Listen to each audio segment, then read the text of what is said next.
Bass resonator here. Guess what day it is? I found out today is World Ocean Day. Who knew? So, I just got this new Color Creator Pacific gift pack from Color Creator. I actually got them from Lumilite, but anyway, it's the Color Creator series. So my first pour is going to be Baja Blue. My first color, not my first pour. The next one is Deep Blue Sea, or Deep Sea, sorry, not Deep Blue Sea. Even though it is a blue, you'll see. You see? The third pour, I'm using a combination. In that pack comes some mica and some glitters.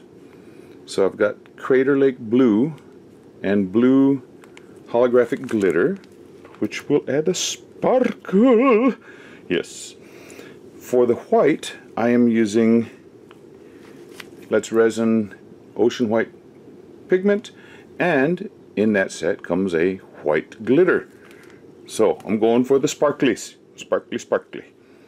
For the fifth pour, or the fifth color, I'm using Fiji Green, and that's going to be in the clear. So I just added a couple drops in the clear. And then instead of stones, we got some sand here. And then after it's all cured, I'm going to flip it over, and I may do some other waves if I don't have enough colors on there, but I want to put some, on top of the sand, I want to put some seashells and such. So, as Sandra Rettich and Petra Gerbracht have taught us with the seashell technique, we pour from one area. Man, this tripod right where my hand needs to be. Okay, so I'm going to pour from this spot only and just let it spread. And this is, it's called a blue, but it looks more like an aqua. Oh, I didn't mix it up enough. That's okay. When it starts curing, it'll come back. Now this mold holds 23 ounces of resin, and I mixed up, I believe, 21 or close to 21. And so here comes the Deep Sea. Look at that color.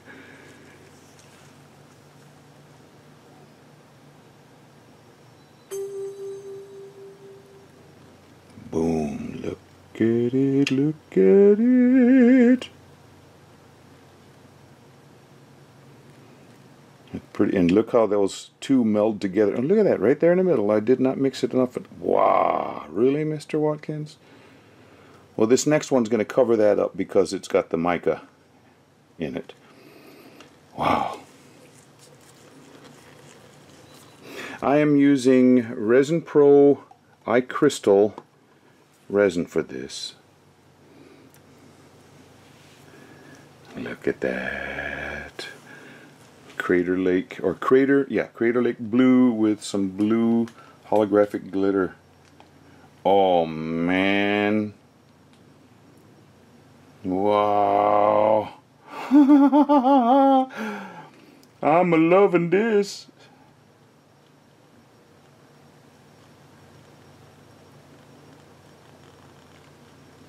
You know, this table is balanced. Either the mold is not balanced or there's a defect in this part of the table. But I put the level on it. And it looks like this side is just a touch low.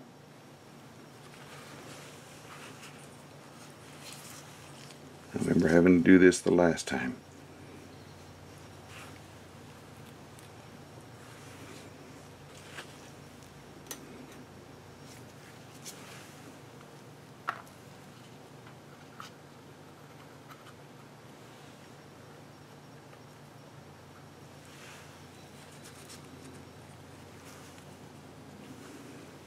Okay, now I come in with the white. vise.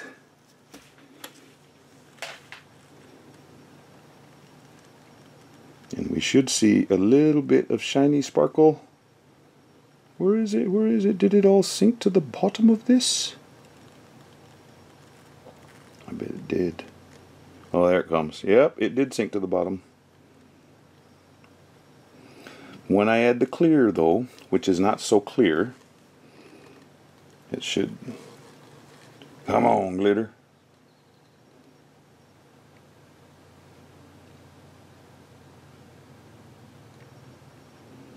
That holographic effect of the glitter on top right there is really, really pretty looking. Okay. Now, that's okay. I'm not going to worry about that. Now, and this is the Fiji green.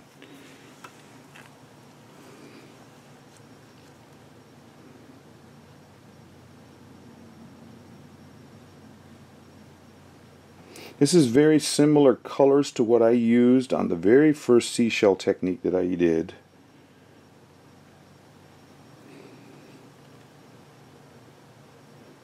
But I use lapis lazuli for the stones. This time I'm going to use sand. And I'm looking at the edge of the mold to make sure I don't go too deep over there.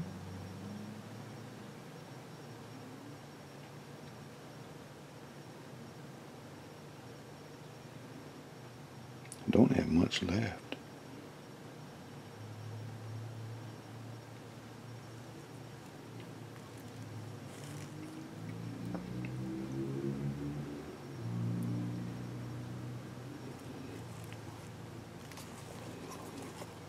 Spilled a drop on my glove.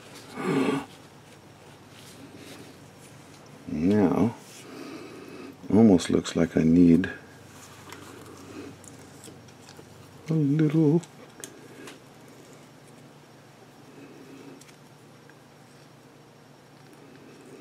Oh, I'm right there at the. Okay, I can see some of the glitter down there at the bottom.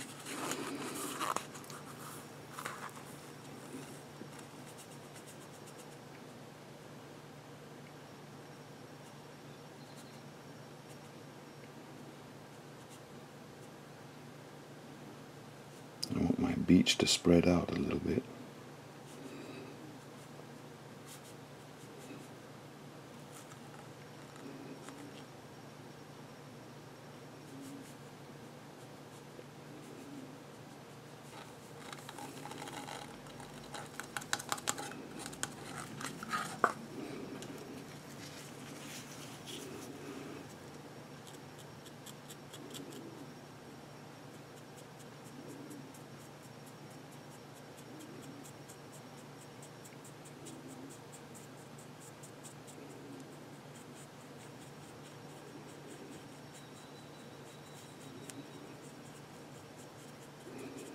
Gotta mix this a little bit so that any bubbles, which there should be plenty,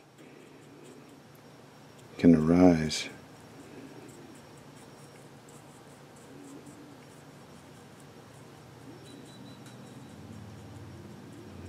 And that white's already coming back in over the top right here. This is so cool. I'm just gonna, I'll tell you what I'm gonna do right now.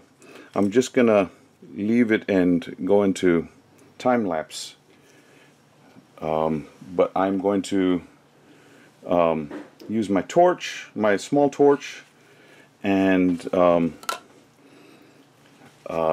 just hit some of the bubbles on the top, and then I'm going to leave it in time lapse, and I'm not going to talk anymore. So if you hear any sounds, you shouldn't, because I'm going to take all the sounds off. I'll end up talking over the top of it after a while.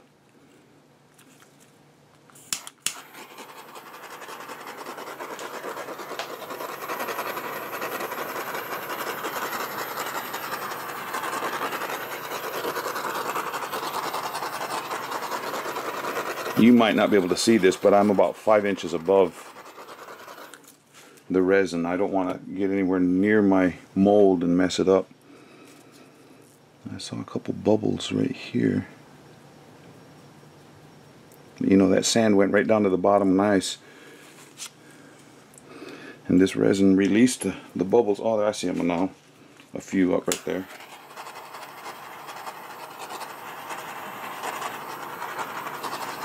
And we'll just let it do its work. Oh, I'm already starting to see something. Look at this.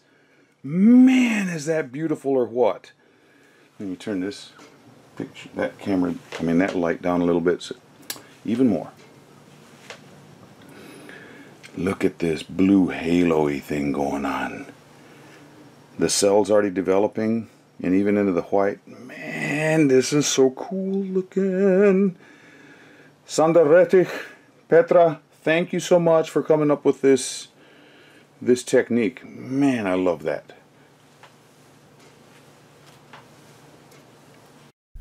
As you can see on the screen, now is the time to click fast forward if you want to.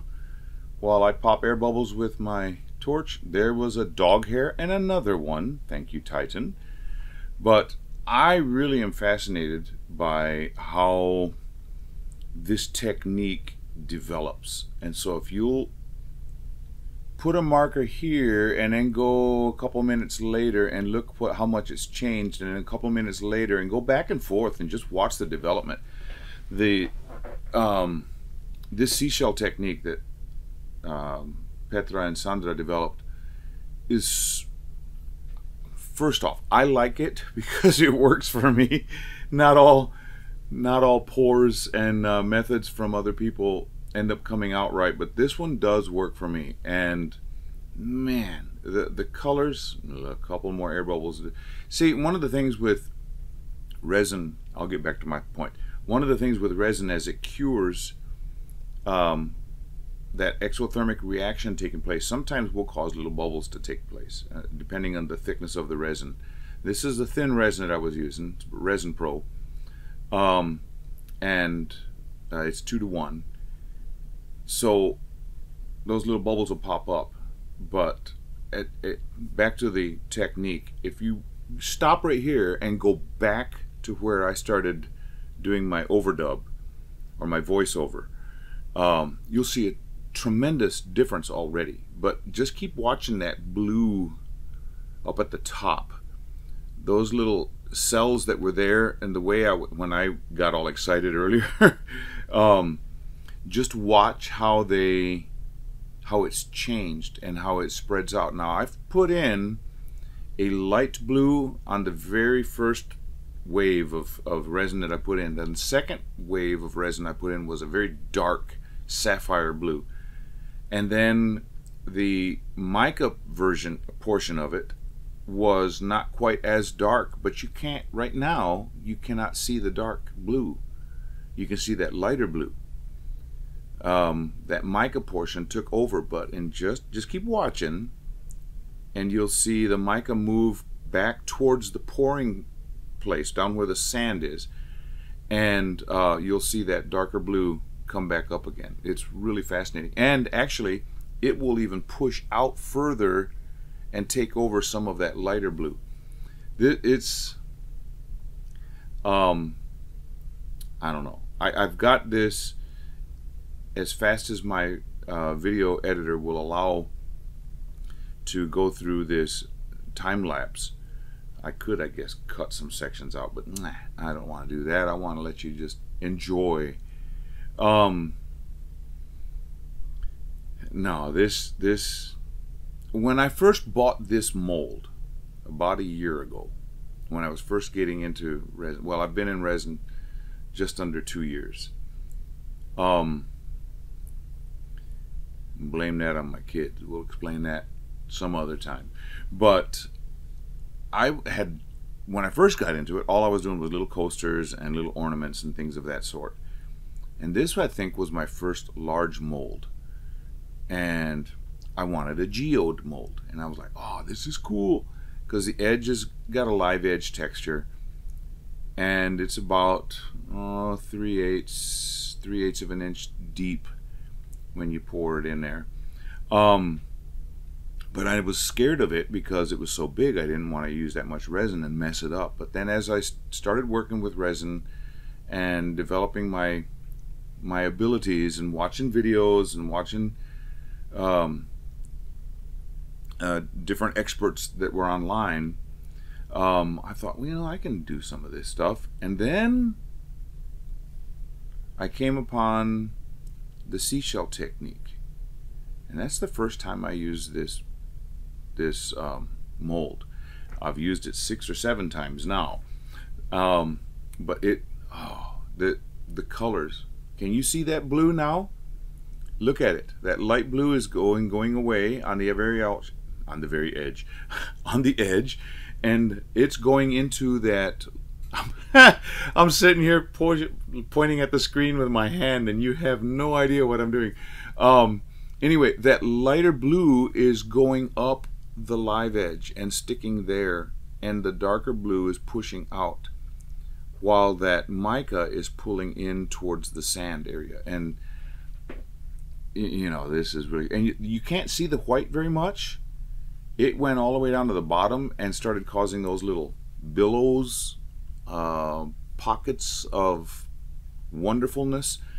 And if you see little sparkles and you think there's something wrong on your screen, no, that's that holographic glitter that I put in. And I put it in with the blue, and I put it in with the white.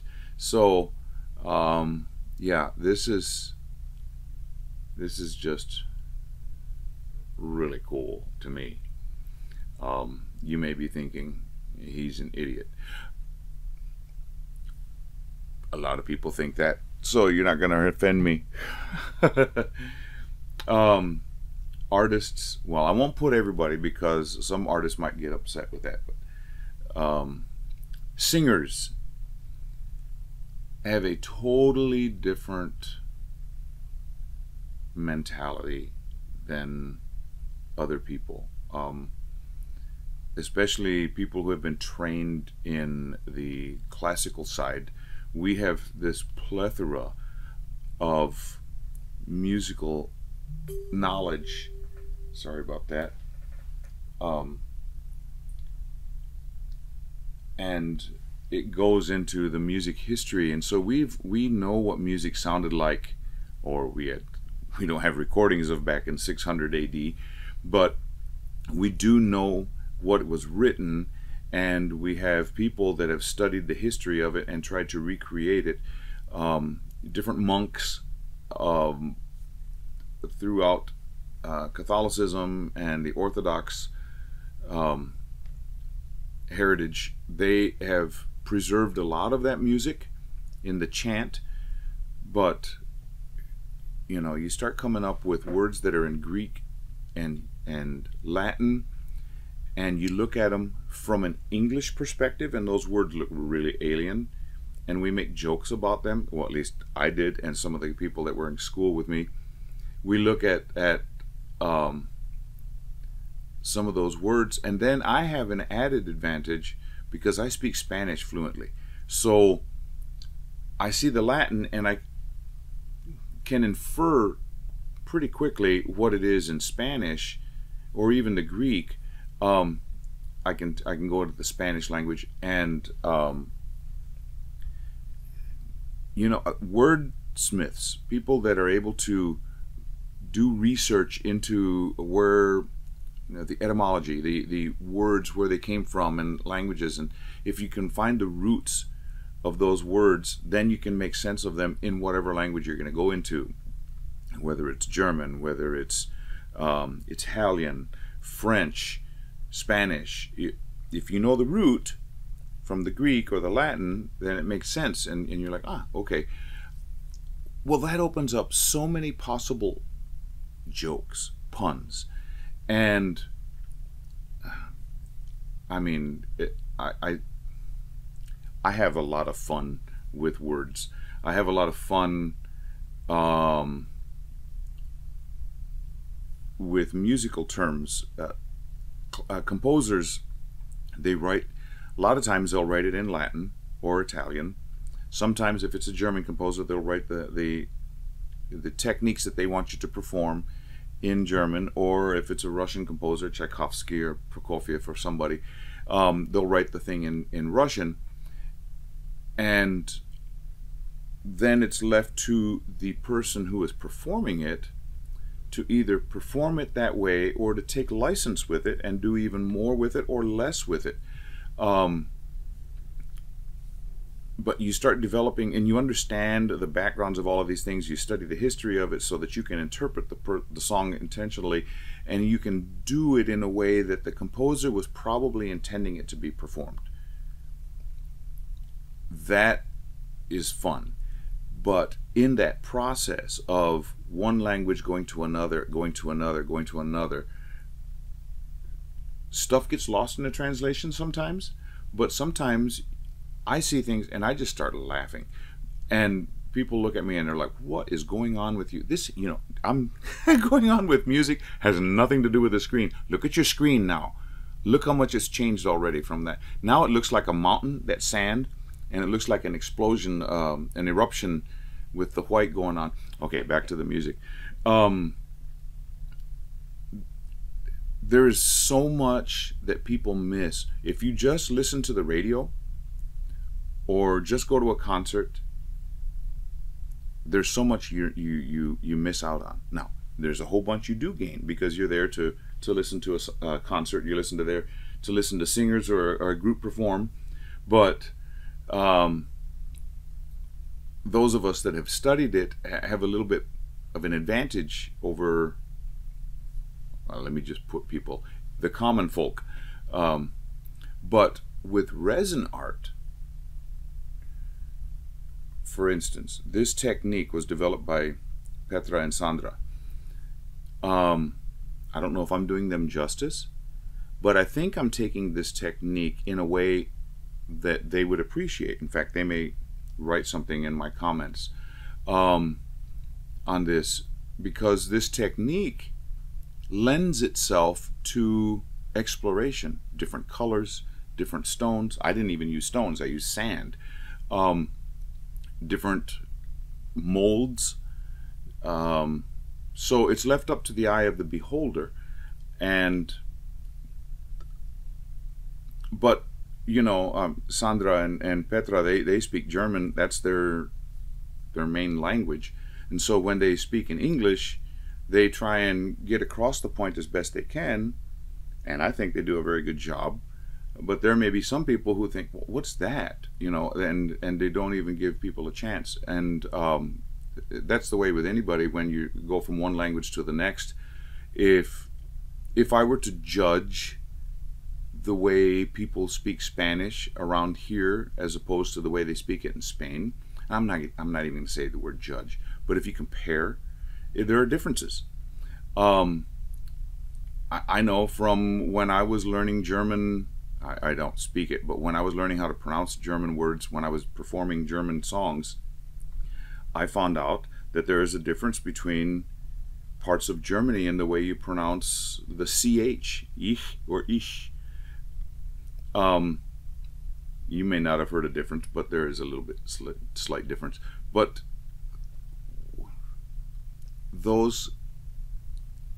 that liberty to make adjustments on the fly when you're performing a song in music, that's kind of redundant, performing a song in music. When you're singing a song and you're performing it in a concert,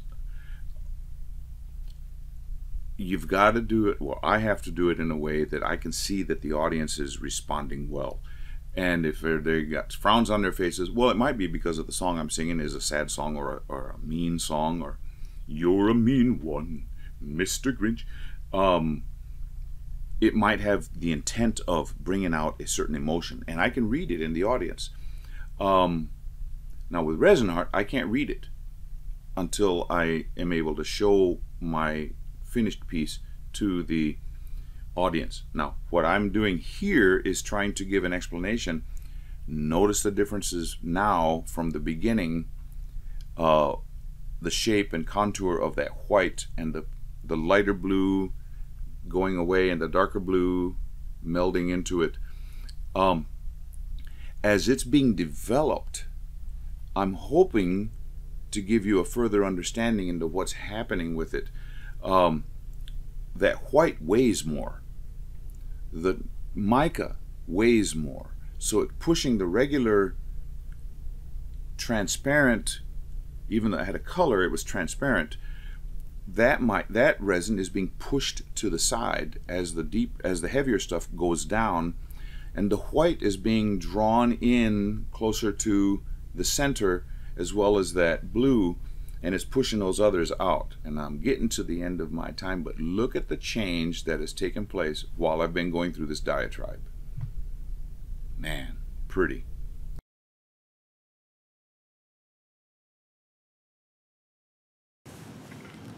All cured up. There's some kind of pretty going on there. Let's see what it looks like on the other side.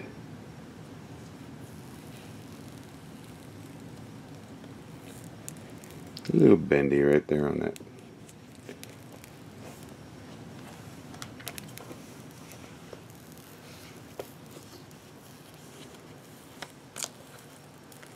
I'll put it back in this mold after I get it out of here, just so that it'll have ample time to cure those edges. Oh my, isn't that pretty?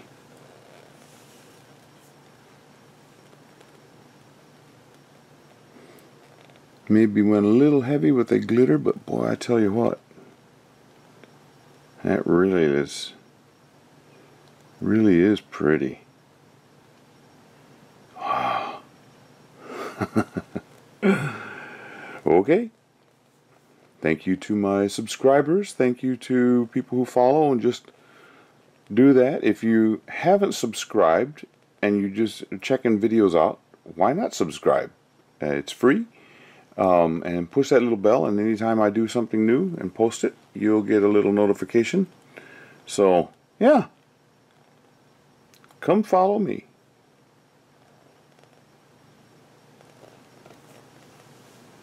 Well, I took it out of the mold, and I'm gonna do just a little bit of decorating more with some shells and a little bit more sand.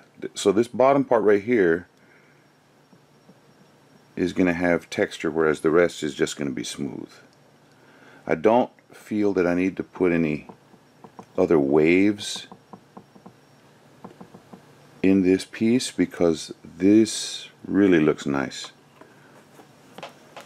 So a little bit of sand to go on top of the sand that's there.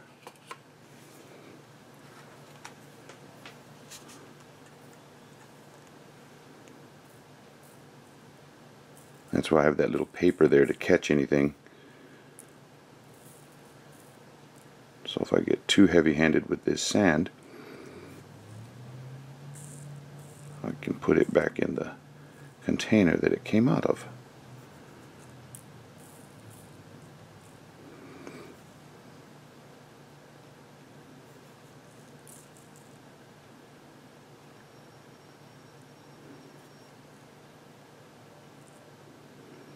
Now, to put some shells in place.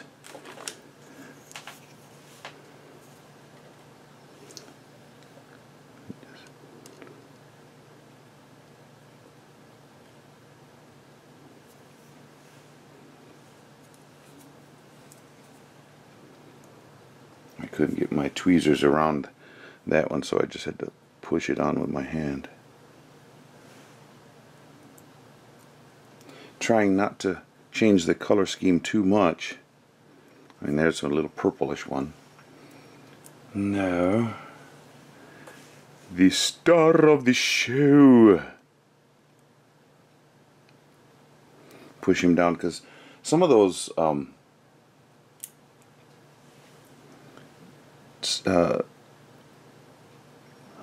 starfish, the end of the arm is tilted up. I don't want that sticking up and then breaking on something if somebody were to purchase this and then Okay, I got two shells over here that are super flat.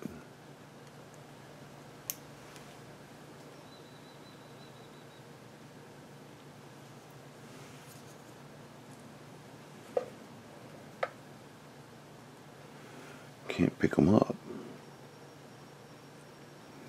Yeah.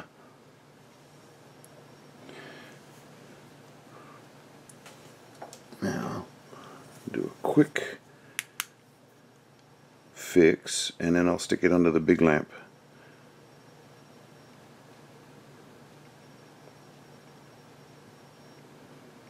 And we have World Ocean Day, June 8th, 2024.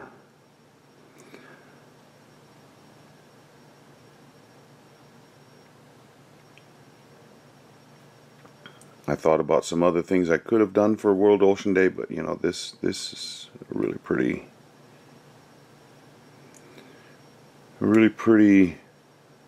piece, I believe. Okay, those are set in place, and now, oh, had you off center. Well, maybe you were seeing me pick up those other shells. Okay. Toodaloo, cockatoo.